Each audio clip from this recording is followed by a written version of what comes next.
ఇందాక నేను బ్రేక్ఫాస్ట్ చేసి రిటర్న్ వస్తున్నప్పుడు ఒక సేల్స్ ఎగ్జిక్యూటివ్, ఒక real estate open plotting company sales executive కనిపించడంతో, ఆ కంపెనీ పేరు కూడా నాకు తెలిసి ఉండడంతో ఆ వ్యక్తిని గౌరవిస్తూ, ఎందుకంటే చాలా రియల్ ఎస్టేట్ కంపెనీస్కి నేను కూడా కోచింగ్ అండ్ మెంటోరింగ్ అండ్ టాక్స్కి నన్ను ఇన్వైట్ చేస్తూ ఉంటారు కాబట్టి ఆ వ్యక్తిని గౌరవిస్తూ ఆ వ్యక్తి చెప్పింది విని కాసేపు ఇంటరాక్షన్ చేసి మాట్లాడుతున్న క్రమంలో అతనికి నా ఇంట్రడక్షన్ కూడా ఇవ్వడంతో అతనేమో, సార్ మోటివేషనల్ టాక్స్ వినేటప్పుడు చాలా బ్లడ్ ఎంతూజియాజంతో ఎనర్జీ వచ్చేస్తుంది సార్, కానీ మళ్ళీ అది ఫుడ్ పెట్టట్లేదు సార్, నేను ఇంటికి వెళ్ళిన తర్వాత మళ్ళీ ఆ ఎనర్జీ వెళ్ళిపోతుంది సార్ అని ఇలా కొంచెం డిప్రెస్డ్గా షేర్ చేసుకోవడం జరిగింది.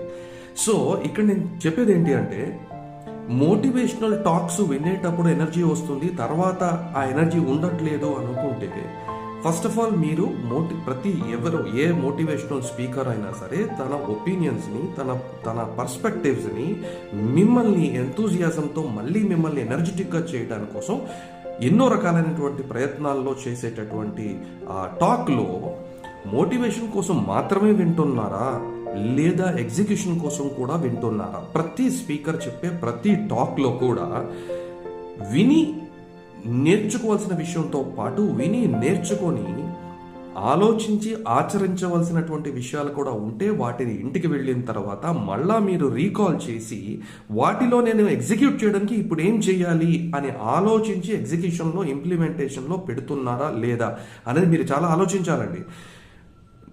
సెకండ్ పాయింట్, అసలు ఒక చిన్న వీడియో కూడా జీవితాల్ని మార్చేసినటువంటి రోజులు ఉన్నాయి. నా జీవితంలోనే 30 ఏళ్లలో ఎన్నో వీడియోలు నా లైఫ్ని మార్చాయి, ఎందరో ఇంటర్నేషనల్ స్పీకర్స్ యొక్క ఎక్స్పీరియన్సెస్ మార్చాయి.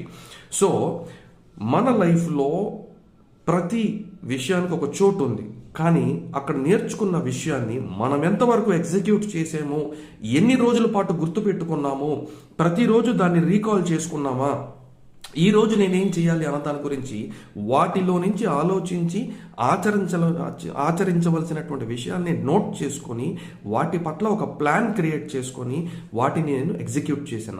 ఇది మీరు గుర్తుపెట్టుకోగలిగితే ప్రతి టాక్ కూడా మిమ్మల్ని ఇన్స్పైర్ చేయడమే కాదు, మిమ్మల్ని ట్రాన్స్ఫార్మ్ చేసే వైపు తీసుకువెళ్తుంది. కానీ అది మీ యొక్క ఇంప్లిమెంటేషన్ లేకుండా జరిగే ప్రసక్తే లేదు. ఆలోచించండి.